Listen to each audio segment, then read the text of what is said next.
욥기 6장 1절부터 7절입니다. 욥이 대답하여 이르되 나의 괴로움을 달아보며 나의 파멸을 저울 위에 모두 놓을 수 있다면 바다의 모래보다도 무거울 것이다. 그러므로 나의 말이 경솔하였구나. 전능자의 화살이 내게 박히매 나의 영이 그 독을 마셨나니 하나님의 두려움이 나를 엄습하여 치는구나. 들나귀가 풀이 있으면 어찌 울겠으며 소가 꼴이 있으면 어찌 울겠느냐. 싱거운 것이 소금 없이 먹히겠느냐. 닭의 알 흰자위가 맛이 있겠느냐. 내 마음이 이런 것을 만지기도 싫어하나니 꺼리는 음식물같이 여김이니라. 아멘. 오늘 말씀 욥기 1장 1절부터 7절 말씀입니다. 오늘 말씀을 보면 욥이 엘리바스의 이야기, 엘리바스의 말에 대한 욥의 답변이 기록되어져 있습니다. 엘리바스는 욥을 향해서 인과응보론에 관한 이야기를 합니다. 내가 죄를 짓지 않았으면 하나님께서 이러한 징계를, 고난을 고난을 주셨겠느냐? 고난 없이는 죄가 없이 고난이 있겠느냐라는 이야기입니다. 그리고 하나님 앞에 회개하고 하나님 앞에 용서를 구하면 하나님이 너를 돌아보지 않겠느냐라는 것입니다. 엘리바스의 이야기는 문자 그대로, 그냥 글자 그대로만 보면 틀린 것은 하나도 없습니다. 다 맞는 말입니다. 성경 말씀을 보게 되면 죄를 짓지 않았으면, 죄를 지었기에 하나님은 징계를 주는 것을 우리는 성경을 보면서 알 수가 있습니다. 사사기나 여호수아 마지막 후반부, 그리고 이스라엘의 역사를 들여다보면 그들이 하나님 앞에서 죄를 지었을 때, 죄를 지음으로 인해서 하나님은 이스라엘에게 징계를 내리셨습니다.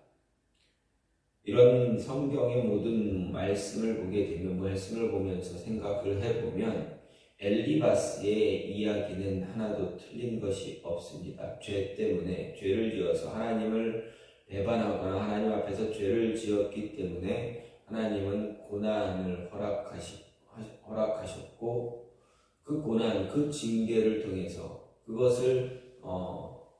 징계를 통해서 자신의 죄에 대해서 회개를 하면, 하나님께 용서를 간구하면 다시 하나님이 그 고난을 이겨낼 힘을 주시고, 하나님의 구원의 은혜가, 하나님의 돌보심이 다시 임하게 되는 그런 모습들을 우리는 성경을 말씀을 보면서 보게 됩니다. 그래서 엘리바스의 인과응보론에 대해서 보면, 그의 이야기를 생각해 보면 그가 이야기한 것 중에 잘못된, 틀린 말은 없다라는 것을 볼 수 있습니다.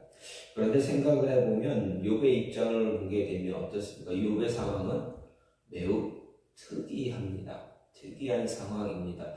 그가 죄를 짓지 않았음에도 불구하고 하나님은 욥의 신앙을 자랑하고 싶어 하셨습니다.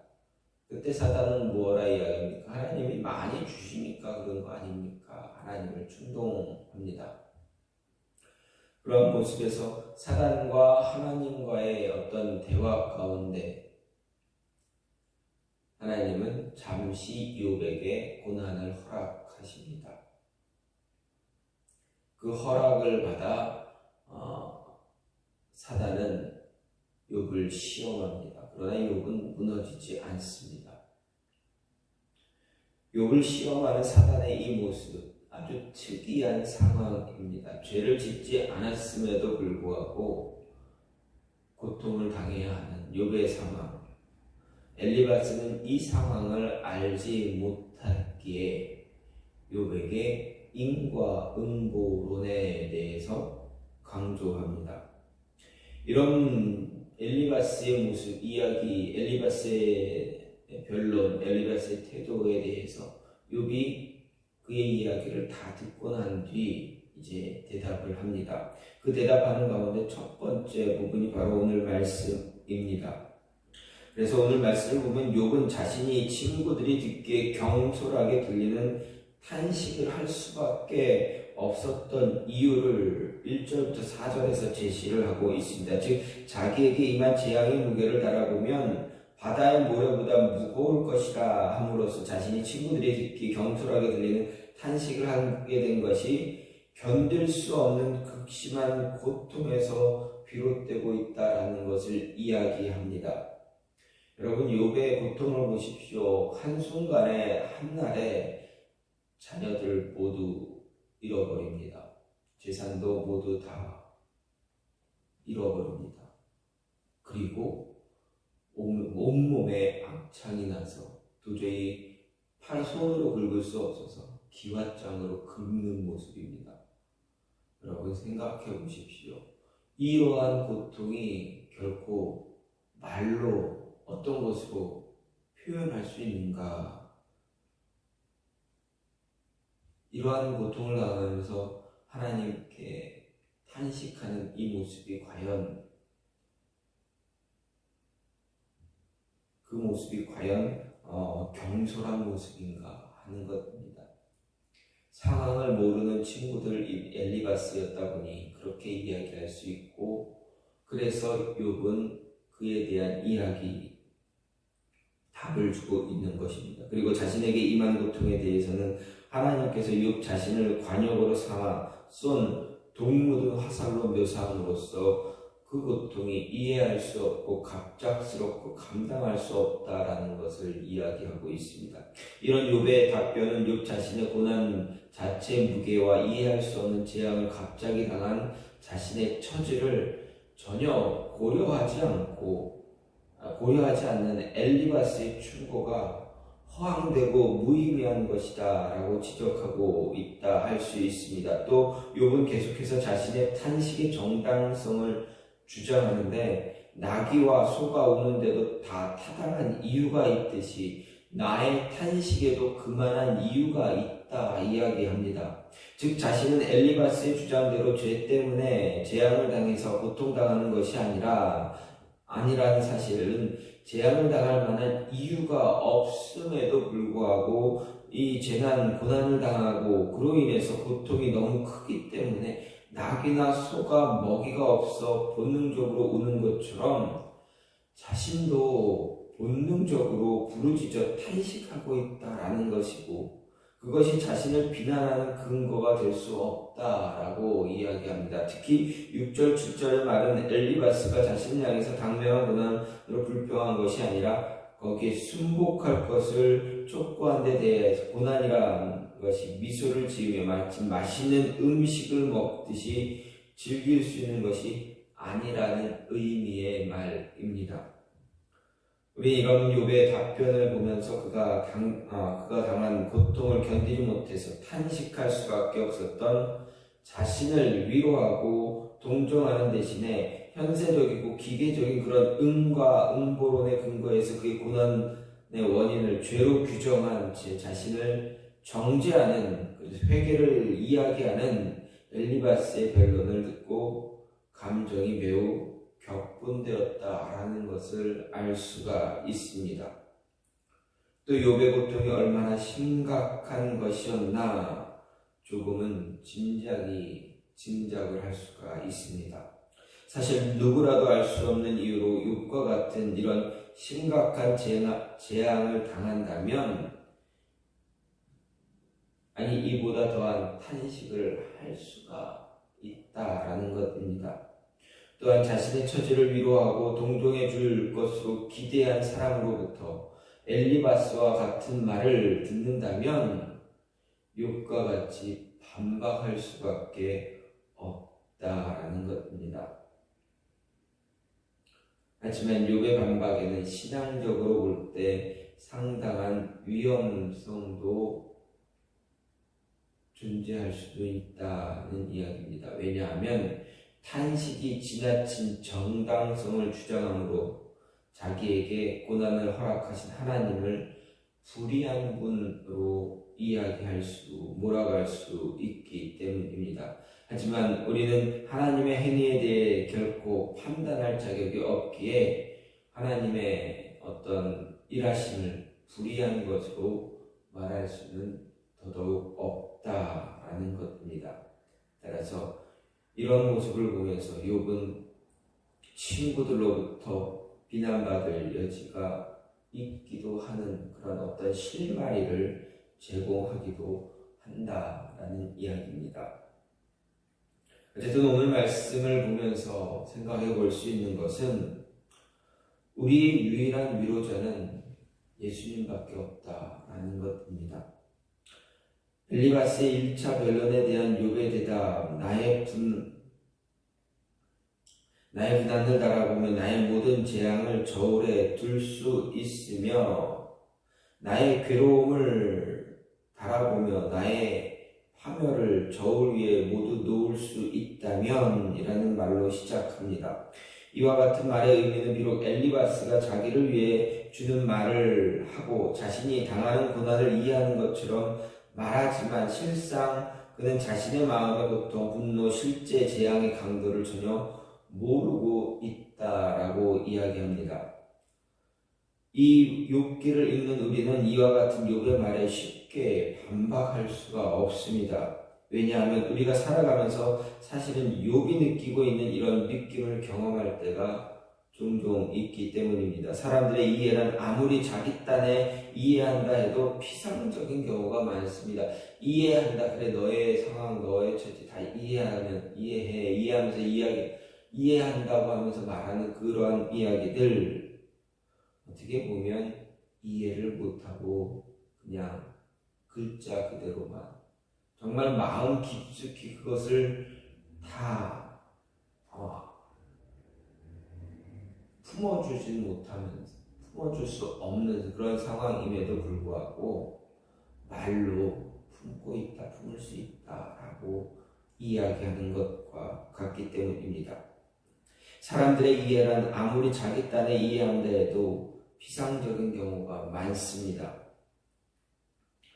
말하는 사람으로서는 고통이나 원한을 참다 못해 겨우 한마디 했을 뿐인데 상대는 어떻습니까? 고난의 강도를 모른 채 그저 그래 이해해 이렇게 이야기할 때가 너무 많기 때문입니다. 대부분의 모든 이야기 가운데 이해한다라고 이야기하는 모든 모습이 다 이렇다라고 해도 틀리지 않습니다. 그래서 급기야 대화마저 단절되기도 합니다. 그런 이야기를 듣게 되면 어떻습니까? 저 사람이 정말 내 상황을 이해하고 이야기하니까 정말 알기나 하는가, 알지도 못하면서 이런 마음이 들기에 대화가 단절되곤 합니다. 결국 이와 같은 사실을 통해서 우리 한 가지 결론을 내릴 수가 있습니다. 바로 우리 가운데 우리를 위로할 진정한 위로자가 없다라는 사실입니다. 우리의 삶 속에서, 우리의 생활 속에서 우리를 정말 이해할 수 있고 우리를 품어줄 수 있는 자가 누가 있겠는가를 생각할 때 아무도 없다라는 것입니다. 그렇습니다. 우리는 가급적이면 눈에 보이는 친구를 의지하고 가까운 사람들로부터 이해받기를 원하고 위로받기를 원하지만 아무리 가까운 사람이라도 내 마음의 고통을 다 알지 못합니다. 심지어 한 이불을 덮고 지내는 자는 부부도 배우자의 고통을 다 알지 못합니다. 그럴 때가 너무나 많습니다. 어떤 위로를 받고자 이야기를 꺼냈다가 위로 대신 오히려 책망과 비난만 듣는 경우도 있습니다. 위로받고 싶어서 이야기했다가 차라리 내가 말을 말지 라는 그런 마음에 그런 고통이 다가올 때가 많다라는 것입니다. 마치 오늘 말씀의 욥과 같은 그런 모습입니다. 따라서 우리는 사람에게 진정한 위로를 기도해서는 안 된다라는 것을 알게 됩니다. 물론 사람이 어려움에 처하면 다른 사람으로부터 위로를 기대하는 것 자연스러운 일입니다. 왜? 그 이유는 무엇입니까? 우리 사회적 동물이기에 함께 우리 주변에 함께 있는 사람들, 가장 가까운 사람들, 그들에게 위로를 얻길 바라고 있기 때문입니다. 또 우리는 다른 사람이 어려움에 처했을 때 위로하고 격려해야 합니다. 이런 위로는 어려움에 처한 사람에게 때론 큰 힘이 될 수도 있기 때문에 그렇습니다. 하지만 사람은 다른 사람의 형편을 완전히 이해하기 어렵다라는 것, 또 어려움에 처한 사람의 문제를 완전히 해결해 줄 능력도 없다는 것입니다. 따라서 우리가 어려움에 처해서 사람으로부터 완전한 위로를 받고자 기대한다면 실망할 수밖에 없다라는 이야기입니다. 그래서 우리는 주변 사람들로부터 많은 실망을 받게 된다. 이야기하고 위로를 얻었지만 격려를 받기를 원했지만 그냥 실망하고 돌아갈 때가 참 많다라는 것입니다. 이런 모습을 보게 되면 우리는 그 누구도 정말 진정한 참된 위로자가 될 수 없다라는 것을 알게 됩니다. 그러면 우리에게 진정한 위로자가 정말 없는가? 그렇지 않다. 성경은 그렇지 않다 말합니다. 참된 위로자가 있다 이야기합니다. 그분이 누구인가? 그 위로자가 누구인가? 바로 예수 그리스도입니다. 그분은 하나님이십니다. 우리를 창조하신 창조주입니다. 그래서 우리의 모든 것을 다 아시는 분입니다. 또 우리의 모든 문제를 해결할 능력을 가진 분입니다. 하나님은 우리를 진정으로 이해하고 우리 문제에 동참하기 위해서 우리의 몸을 입고 세상에 오시기도 하셨습니다. 우리의 모든 연약함을 스스로 다 체험하셨습니다. 몸으로 다 이해하셨습니다. 따라서 그분은 우리의 진정한 위로자가 되신다라고 말할 수가 있는 것입니다. 특별히 그분은 우리를 대신해서 십자가에 죽으심으로써 우리의 최대 문제인 죄의 문제도 해결해 주셨습니다. 누구도 해결할 수 없는 그 문제를 친히 해결해 주셨다라는 것입니다. 그렇기에 그분은 우리에게 진정한 위로자가 될 수가 있습니다. 따라서 이런 예수님께서 우리의 문제를 해결해 주지 못할 것이 있는가 물어볼 때 결코 없다라는 것입니다. 예수님은 우리의 모든 문제를 해결하실 수 있고 결국 우리의 진정한 위로자가 되신다라는 것입니다. 따라서 정말 위로자가 필요하다. 우리 삶에서, 우리 안에서, 우리가 살아가는 삶에서 위로자가 필요하다 생각되어진다면 예수님께 나와 무릎 꿇어야 합니다. 위로받고 싶다면 예수님께 나와 무릎을 꿇어야 합니다. 예수님의 위로를 들을 줄 알아야 합니다. 들어야 합니다. 말씀을 통해서, 찬양을 통해서, 기도를 통해서 진정한 평안을 경험할 수 있는 모습이 필요하다라는 것입니다. 예수님께 나아가 우리 문제를 내려놓을 때 예수님은 우리의 문제를 해결해 주실 것입니다. 알고 계십니다. 알고 계시지만 우리가 우리의 입술을 통해 예수님께 간구하기를 원하신다. 그렇다면 우리는 예수님께 나와 간구해야 한다. 문제를 예수님께 고백해야 한다. 예수님 해결해달라. 이 문제 해결해달라. 나의 위로, 나에게 위로를 달라. 이야기할 수 있어야 합니다. 그래야 하나님의 은혜가 우리에게 더 풍성하게 임한다라는 것, 예수님으로부터 진정한 위로를 얻고 기뻐할 수 있다라는 것 잊지 마시고 예수님께 나와 모든 것을 고백함으로 인해서 예수님이 주시는 그 위로를 얻으시기를 간절히 소망합니다. 이 시간 같이 기도하길 원하는 것은 하나님, 우리의 삶의 진정한 위로자 예수님밖에 없습니다.